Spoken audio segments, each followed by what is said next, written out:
My name is Adee Peer. I am currently a senior at Notre Dame High School. I'm definitely an athlete. I think that's what I do mostly with my time other than being in school. I identify as an Israeli American.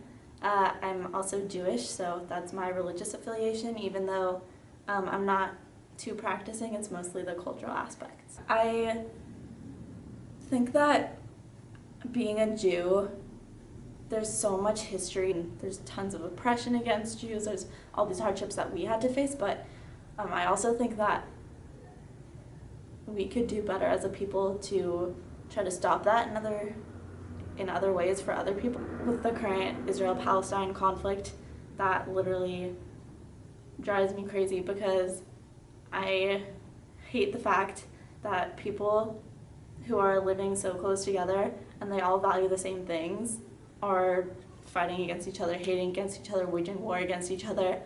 It's kind of like hate was programmed into each group of people. I hate serious Jew jokes. Like when people say things like, oh, go get back into the oven, I'm like, that's not funny.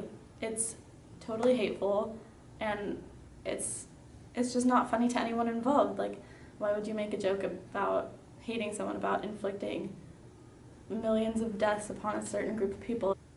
I mean, people will always have their own impressions of different people, but that's why I like it when people represent their cultures well, and that's why I try to carry a good representation of my culture. So I'm proud of being Jewish. When people don't know things about Judaism, I'm happy to say something. I did 2 different summer programs where I traveled to Latin America. The first time was to Nicaragua for 6 weeks, and the second time was to Costa Rica for 4 weeks.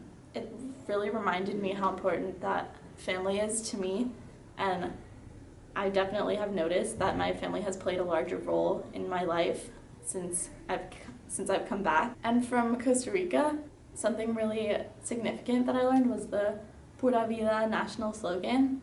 Pura Vida means pure life, but it's used as like, oh, it's all good, it's all bueno. I think I chose to do a project on cultural awareness because I think that the more you know, the less you hate. And I think it's important that people get to know other types of people and they see how they relate to each other and see their commonalities, and then it's much easier to be friendly with people. It's much easier to find that connection that everybody needs to survive, really.